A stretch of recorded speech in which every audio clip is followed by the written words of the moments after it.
Welcome. Welcome back to our podcast, Black Queens Forever. That's the name. Yeah, and we have a special guest today from the Yellow House and from the community. Would you like care to introduce yourself? Hello, thank you both for having me. I'm so honored. So how do I introduce myself? My name is Tianna Edwards. I use she, her pronouns. I am the Equity, Diversity, and Inclusion Coordinator at the Yellow House. So that is why I'm here. I run programming for racialized students, or I'll say, Black and students of color, mostly. And we're in a affirming space for queer and trans students. We love that. Yeah. So we're just gonna get right into it today. Actually, we have no mess for y'all, so we're just gonna conduct this Jump as right into we're it, gonna yeah. jump right into it. So tell us about yourself. Oh, that's such a loaded question. I agree. Okay, so I was born and raised in Kingston, actually, which always surprises folks. My parents were born both in Kingston, Jamaica, or in that vicinity, so it's Kingston to Kingston. That's always the joke. Through Scarborough, though. So my parents both came to Canada when they were around 8, and they met in Scarborough, and they grew up there together. They met each other in high school, and then my dad got offered a job in Kingston. He worked for the government in the 80s, and so they came here with my brother, who's 6 years older than me. And it's really funny because I learned last year or 2 years ago, I was interviewing someone for my podcast I did for my master's, and she was an elder in our community, and she gave me context that my parents actually came here through an equity program where they're trying to make Kingston more diverse. And then full circle moment, 38 years later, I'm in an equity role, Doing this, which is it's always so funny to me. So I was born and raised in Kingston because my parents came here with a lot of trips to Toronto to get my hair done and find all the resources there. So I was always going back and forth as a kid. And then I really didn't want to live here anymore. So as soon as I graduated, I did my degree in Toronto. So I actually went to Guelph Humber when it was newly a new university college program. So I did a journalism diploma and a media studies arts degree within 4 years. So that means that I was in Toronto. I was around people that looked like me. I joined the dance team. I was so excited to see Black people because I lived here. And then when I finished my degree, I went out to, I didn't finish my degree. I went to do my internship in Berlin, where I interned for my brother's hockey team, actually. So I was their writer, journalist for the team, their comms person. And I finished my degree, came back to Canada, started working for a magazine called Zoomer Magazine. My boss was the first Black editor-in-chief in Canada at the time. So I had a Black boss, which made me so happy. And I worked there for 6 years because I loved it there. I was a writer. And I was their online person when web stuff was not as appreciated. So I launched their website and I used all their social media and stuff like that. That was my first professional job. And then after that, I ended up, I got married and we were living in Toronto, and my husband was low-key over it, though he never expressed he was over it. But he was it was clear we were ready to make a move. Just because being in Toronto and thinking if we were to have kids or anything, my family was here, my mom's here. So we moved back to Kingston in 2015 and bought a house eventually. And then as I was here, I started this blog called Keep Up with Kingston, which some people know me for because as a Black-owned businesses, which I'll get to. I'm going to give you all of the details so you have the full context before I move forward. So I was coming back, and because in Toronto I was doing all this writing and going to events, I loved being creative. And when I came back to Kingston, I was moving into a corporate job at the hospital in comms, and I was this is gonna be so boring. I need something that's gonna light me up. And I wanted to convince myself that Kingston was cool. So I decided to start this blog called Keep Up with Kingston, and I was very much a cheerleader for Kingston. I would go to local things and talk about local business and that kind of thing. And then 2020 hit, and everybody BLM hit, and so I became less of a cheerleader. I was kind of reflecting on my experience in Kingston. I wrote this post called Black in Kingston that got a lot of attention. It had 20,000 clicks, and everyone was reposting it. So it went viral, and then it kind of changed the vibe of the blog, where I was I don't want attention on me. I want it to be about the folks I'm trying to acknowledge. So I was like, take that energy and support all these Black businesses. So I started the Black Owned Business List. And at that same time, I was doing my master's degree. So eventually, when I made myself to Queen's away from my corporate job, I wanted to do my master's for free. So I applied to Queen's because that's what happens when you're working full time. They cover your degree. Oh. Yeah.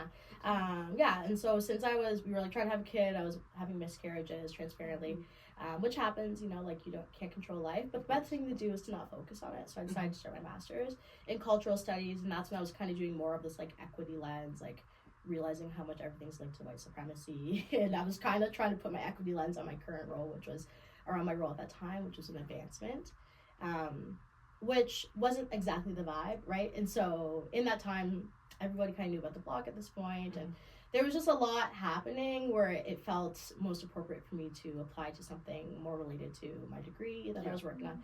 So I applied to the Yellow House, and so when I started at the Yellow House, it was around the same time as Black Lives Matter, and the same time that that blog went viral. So all of this was like very, like there's a lot of synchronicity and alignment, in terms of like being very vocal, and then it being people listening and seeing like it would be more appropriate for me to work in something that I'm passionate about. So I started at the Yellow House in 2020 when everything was virtual, and so I was like building relationships with students on Zoom, which was very interesting. And then I went on mat leave. I like had my second kid and came back and finished my master's. So I was doing my master's over the course of like 2 kids and 5 years. So I came back, graduated, and then we were in person. So when I came back, we started to do the Black at Queen's programming. And then now we're here. So that's kind of like in a nutshell me. Wow. You'll notice like my personal life and my work life are very in sync. And kind of say that I'm the person that I would have wanted if I chose to go to Queen's, which I absolutely did not. For obvious reasons. So that's pretty much me, and I'm a pretty open book, so I'm happy to talk about anything. That is so interesting, because I feel like you've done so much in your time, but like when I think about where I'm at right now, like all I see is I was in elementary school and I'm in high school and I'm here, like no jobs, no traveling, nothing like that. But definitely I am sort of slowly trying to explore more, and so my friends and I did book a trip to Cancun before the whole thing happened, so still kind of thinking about it, but it's already booked, so what can we do? Okay, Cancun. Yeah, little resort. But that was a very like inspiring. Yeah. For hearing like all of like your progression of life, and I'm just here. I'm just like, oh my god, I feel so underaccomplished. Me too. Even though I literally have I have a paper coming out, and I do not have my degree. That's really good. Imposter syndrome is real, and honestly, like you have to remember, I've been around. If I were to go back to where you're at, right, like in my undergrad, I'd be saying something similar. So much life happens between graduation and like, where I'm at, right? Okay. And so I think like my biggest advice is obviously to quiet the imposter. Recognize what it is when you say stuff like that. Like you're publishing a paper that's amazing. We are often trained and conditioned to not feel empowered, right? To be modest and to be humble. But it's like, no. You're doing amazing things. Like give yourself all the credit and affirmations, and like we can't always rely on other people to do that for us. We have to do it for ourselves. So you're all gonna do amazing things. I know you are. Hopefully. Please don't forget that I'm like much older than you. So it's like I've lived a life, which I think folks forget sometimes. I don't know, you just said, and then I bought a house. I was like, oh. Right. I was like, okay, Black ownership. Black excellence. I guess my next question would be like, how was it going to school in Kingston? Like, did you like feel like an outcast? Because I know for my sister, when we first moved to Richmond Hill, it was predominantly white, and so she was kind of like the only like speck of color, and so for her, like, she kind of just made her way to like fit in and kind of be one of them. But like, as for you, like, did you feel like you were outcasted, or were you any other child. I think I had my own coping mechanisms, right? That when you reflect on it, I probably would have made different decisions now. And so like a lot of the relationships I had as a younger person, I don't have those same people in my life because I've changed. And so I think when I think of like being a young person in Kingston and being the only black kid, like I knew I was the only black kid, right? My brother played professional hockey, and so he was also like the only black kid playing a white sport. So I was like hyper aware, and I was raised by parents who were very like, they're boomers. They're very just like, don't think about it, don't talk about it, just keep it moving, like don't, which you know sometimes can be healthy, but also it's just like, no, we can recognize it. And I think like when I see my kids in school, like I approach the conversations differently because of my experience.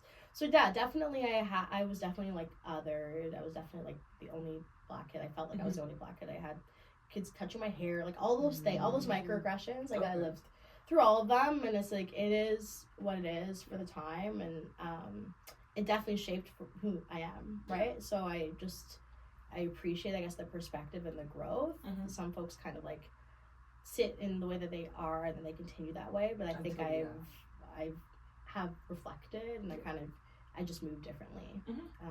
So yeah, absolutely, like it's Kingston, and it was Kingston in like the 90s, so I'm sure you can imagine definitely what that looked like without like a full trauma dump. It wasn't like the best, but I made what I could with it, and you know, I was a very like easygoing kid, and I kind of just like let a lot of things slide. Did you have like a person who made you feel like you could like be the person that you are today, or was it your own like formative strength?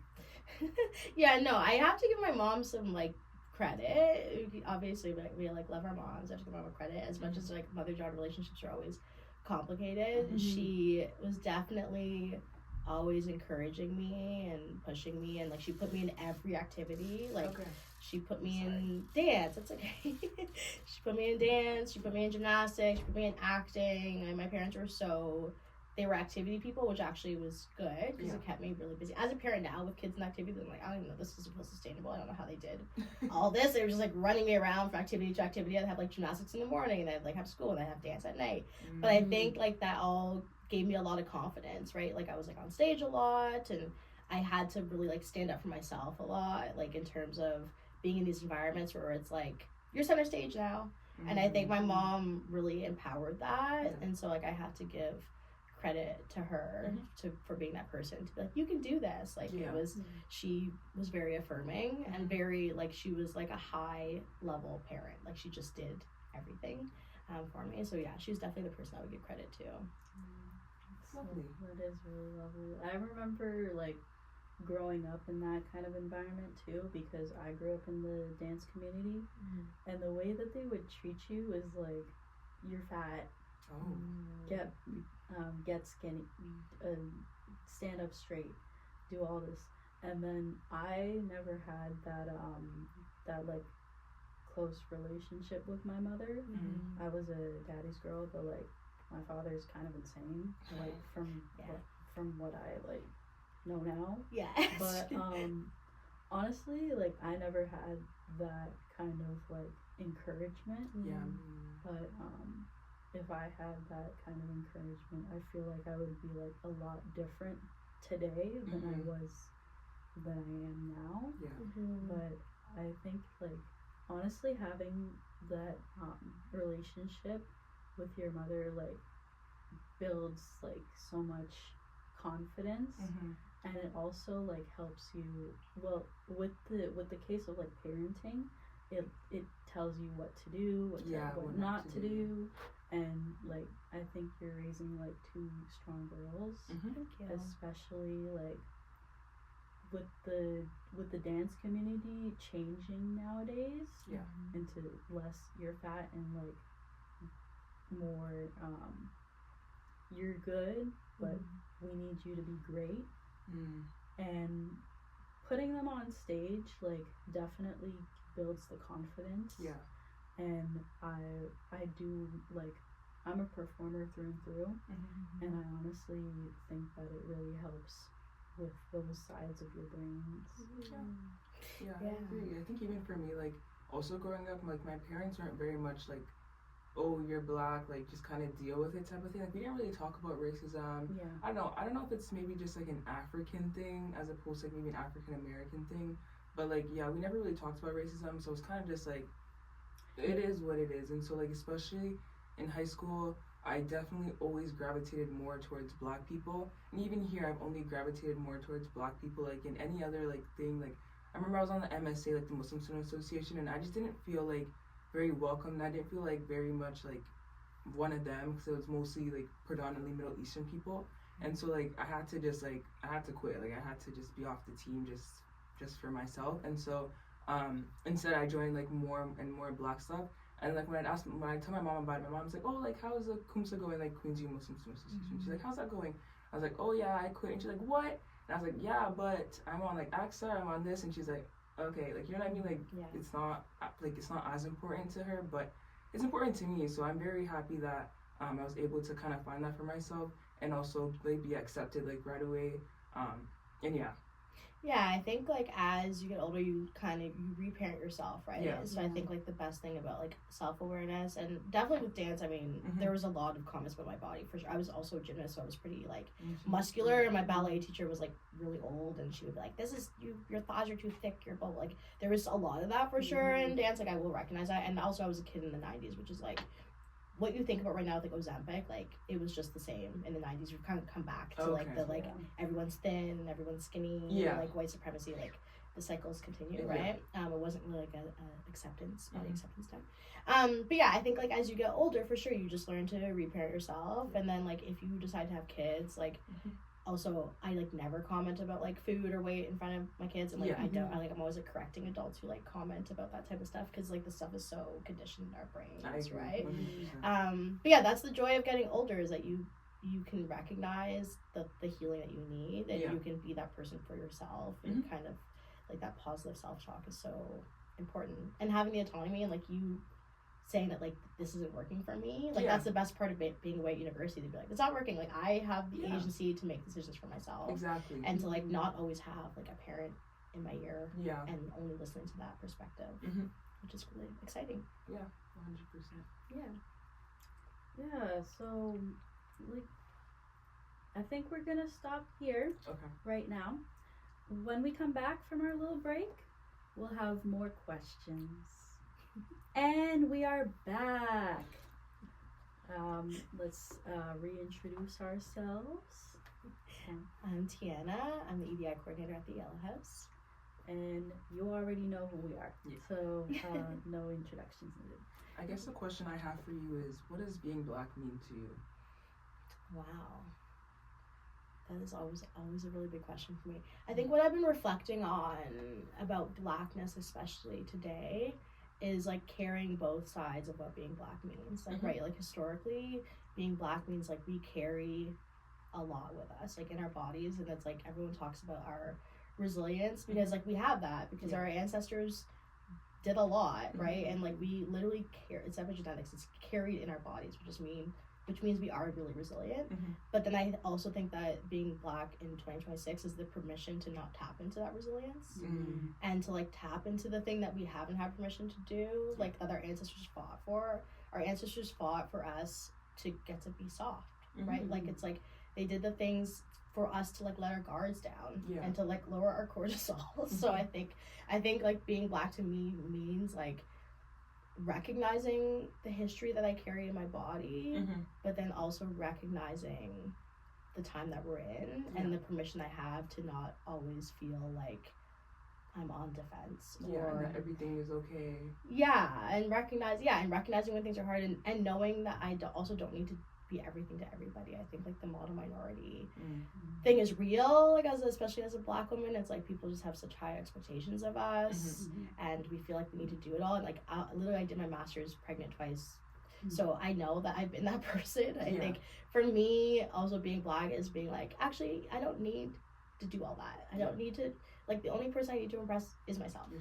And so not living through the lens of like that double consciousness of how I'm being perceived, but only perceiving myself, I think is like really important to me. So that was a very like heavy response. But yeah, I think for me, blackness is like just finding that balance between those two things, and holding on to both of them. Yeah. Yeah. I agree. I'd say it's also just kind of like doing you, whatever feels right for you, and kind of exactly what you said, like do what you want to do. So not looking at it in like a lens where it's like, oh, like it's not really for Black people. Like this isn't really what Black people do. Like skiing isn't a Black people thing or snowboarding. You know what I mean? But it's just like if that's what you want to do, like go for it. Like who's to stop you? I honestly think that we like one person should pick one white people sport, learn that. But I know how to swim, so perfect. Yeah. That is usually my one white people sport. But honestly, I want to get into skiing or like tennis. So like that's and then there's the pickleball place that opened up in the mall recently. Oh yeah, fairgrounds. So, shout out to the fairgrounds. I haven't been there yet, but I will be going soon. Yeah, it's like for me, I'm like in Canada, I'm given the opportunity to do whatever I want. Yeah. But sometimes I feel like I'm picking up a struggle that isn't mine in the first place because both of my parents are from Guyana, and like I'm Afro-Caribbean Canadian, but Afro-Canadians have a different experience than Afro-Caribbean Canadians, or literally the people who came up from the Underground Railroad. Yeah. Those people, I have no relation to those people, but I still want to fight for them. Yeah. And I honestly like, I want to like love those people as my own anyway, but sometimes I don't like see the I don't see the struggle. Yeah. So I have to like back off sometimes and let them figure it out. But honestly, I really love doing the things that make me more often than I do with the struggle. I like that. Yeah. And then thinking of questions is hard. Another question, I have one more question that I had. It was, how is it being in like the faculty setting, like as a like a Black member of the faculty? Because I know like we talk a lot about like the Black experience as like students, but like we've never had like your perspective. Yeah, like as a professional staff member on campus. Yeah. I think it's interesting. I am in like such a pocket, right? Like I'm like in a space that empowers my Blackness and like appreciates my perspectives because I'm there to represent students of color and Black students. So I'm in a very particular space. So I would say, but I also don't have a lot of like Black representation where I am, right? Like if I work in the HREO, like we have Stephanie Simpson, who is like the Black woman on campus that's been doing the work in the VPCI office, and like, you know, she's been here for 20 plus years and is like literally my role model. But I'm not working in that office, right? Like I'm in a space where there aren't a lot of Black women around me, but I am surrounded by really beautiful allies who do empower me. And when I think of like our director at the L House, Tianna, who's another woman of color, not a Black woman, but she is like really good at like understanding my perspective, and sometimes better than me. Like I'll mention something and she'll be like, nope, that's a problem, and she'll like just name it, which is like nice that I'm always carrying that labor. So I would say like as a professional staff member, you know, I am often still the only Black woman in the DSA, for example, but I am surrounded by a lot of people who are empowering the work I'm doing. I will say I haven't always been in the L House, right? Like I worked in a different office before that, and that was a completely different experience. Like that was very like, it was interesting. Some of the conversations I had, like I once had a conversation with somebody who on the phone said I was being combative, which is like obviously racially charged. And I had to be like, I'm sorry, like if you're not used to hearing people like me, like, you know, have a conversation, meaning like I'm not agreeing with everything you're saying. And so it's like, if anybody else who didn't look like me said that to you, would you call them combative? It's like definitely not. So I had those moments happen as the only Black staff member in a professional space on campus without without people like with the equity lens. So that felt definitely different. But I would say because of where I am right now, like, yeah, it's beautiful to see people care. And it's like, it's great to be in spaces where people recognize and like don't question. Exactly. It's like when we said we needed black swims, it was like, okay, how can we do that? There wasn't a lot of pushback. Which is a great program. I love seeing you at black swims. It's great. But I know this is not mostly like you, but like if you could like talk a little bit about your brother and how he's doing in that sort of setting, like. I mean, my brother is an interesting guy. He is 6 years older than me, so I think he had it harder than me being black in a professional sport, like in a white space. Like he had watching some of his challenges, you know, like people would yell the N-word to him on the ice when he was like 7, 8, 9 because he was like selling. They didn't like that, so they would like literally yell it at like a child. Like he has experienced far worse, I would say, in terms of like actual, like not micro, like macro, but like full aggressions and violence. And so now he's in Germany. He played like in the NHL for like a blip. He played for the Red Wings and the Bruins for a few games. So he like achieved his dream, but he did it definitely at the cost of like a lot of his like humanity and like and so he's a tough guy. He like lives over there, and he like definitely doesn't love Kingston, obviously, for many reasons. So he comes home like once every couple of years. And he's just like in Germany, he has kids in Germany, he speaks fluent German, like he has like a whole like life over there.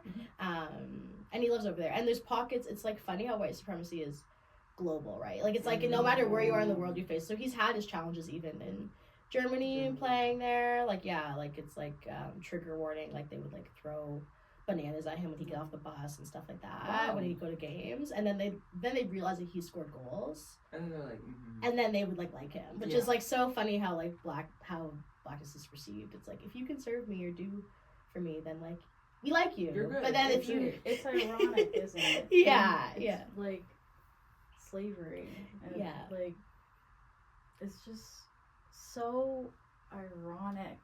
There was this one situation for the World Cup, and it was one of the soccer players. He was getting booed by all sides, and this 20-year-old Argentinian guy, or 20-year-old, was like literally calling him a monkey, and he said that the player didn't want to play against him, and like was going to the ref. And honestly, this whole like it's just so dumb. Like can we just not like live in peace? Unfortunately not, but I agree. Like these people hate us so much to the point where they're willing to like not even like attack other people to prove what point. I mean, some people just are evil. And honestly, I think and it's a lot of like self-hatred that's projected, right? Like there's so much insecurity that's projected, and when I think of my brother, I think it's a lot of that. Like he was excelling, and I would like to see us excel at something that they're supposed to be good at, right? So, and I think that he understands that, but I'm sure, like, again, he's older than me, so I'm sure that the chip on his shoulder is a lot deeper than I could even, that I've had experience, and I'm like the little sister, so, I was just the little sister that tagged along to many hockey games. I don't want to go into a rink, because I'm like, my husband's like, maybe the girls want to play hockey. I'm like, my husband's white, by the way, so he's like, like, he's like, I want to play hockey. I'm like, you sure? Like, you sure about that? You sure you want to play hockey? I like grew up in a rink. I like. That's your second home. Do we want to do that? But I also don't want to like stunt. I pick my kids' growth just because of my own stuff. Okay. That's a good perspective. It's important not to like project everything on our children. If that's what they want to do, I will try to be open to it. But they don't really know how to skate yet, so I'm not really worried about that just yet. Yeah. So we're going to take our second break, and we'll be right back. And we are in our last usual segment, but today we do have our special guest, Tianna. And I just wanted to like ask like a couple of questions, like not even like rapid fire, but like this is more like for me and my own like personal curiosity of like being in grad school. But how is the experience of being like one Black woman in like a non people of color like program? Yeah, so I was in cultural studies. So it really is like a special program, right? Like I actually studied with Edward Thomas, who's still doing his PhD. So if you're not familiar with Edward Thomas, he's the one who recognized the Black ban in the School of Medicine in like the 1900s. So he was like in my program. So he's like a very smart Black man in our program. So, and I had like Catherine McKittrick as a prof, and so I was like in a very affirming space in the program. Like I think the best, like I said, as you get older, when you're in grad school, like I think you'll discover as you continue to get older, you gain more confidence in who you are, and it's easier to kind of shut down that imposter syndrome of like when you step in a room and like you're the only one. Like I know that, like so who knows what they're talking about. Yeah, and I think you just realize that like we always know everything, and it's like understanding that. All right, guys, thank you so much for tuning in for today's episode. It was a special guest episode. If you want to talk a little bit about the Yellow House real quick. Sure. Yeah. So Yellow House, we have lots of great events coming up. When are you posting this? By the end of the month. Probably, I could post it like tonight. Okay, so because I don't want to talk about things if they're not. No, yeah, okay. I'll post it. Okay, so the fun thing happening tomorrow, actually, on Thursday, February 26th, is Black Hair Night. We're getting it catered, so there'll be some good food. I've ordered some like rice and peas, jerk chicken, mac and cheese. We're doing a essential hair oil session with Ebba, who's actually a Queen's grad. Nice. She did her 2 degrees here, and she owns Share Mare in Kingston. So she's really great. I love her. So she's gonna do a hair tutorial with the oil. We're gonna make essential oils. And then Afro Prism, Noelle is gonna have like a collaging corner. So it's just like a chill vibe to just come and hang out. I recognize that a lot of Black students do the most during February, or like tend to get asked to do a lot during February. Yeah. So Black Hair Night is supposed to be like kind of a gift to folks. So it's like the end of the month, just relax. Recognizing that labor. So that's happening Thursday, February 26th from 5 to 7. And then next week, I'm hosting a panel event with Edward Thomas, who I mentioned during this conversation, and Kristen Mariah, who is a prof here at Queen's. And we're going to talk about Black history in Kingston. So there's a photo that's been spreading of Robert Sutherland. It's actually not Robert Sutherland. Really? So it's like this like dark suit band. It's not him. He's American. So we're going to talk about some of the history in Kingston. We have a lot of history linked to like abolition. A lot of like fugitive slaves came to Kingston. So it's like just really affirming to know like Black people have been here this whole time. And just because of some things like the Black band in School of Medicine, it means that we haven't been able up until now to build as much of a community, but to recognize like we've been here. You don't have to ask where I came from. Because we've been here. So that's a really exciting event. And then in March we have 2 events. Supporting student activists is happening March 13th in the afternoon, and then Culture Connect is happening at the end of the month. And in between that, we have solidarity swims for gender diverse folks on Sundays. We have Black swims for Black folks on Friday evenings. You can still come to those. We have 4 left. Every Friday, we're there at the Arc. So those are some of our bigger programs. But follow us at Queen's U Yellow House on Instagram for the weekly updates. We post them on Thursdays and Fridays, and you can get the whole spiel, everything that's up. Perfect. Thank you so much, guys. Stay tuned for the next one. See y'all soon. Bye. Thanks for having me.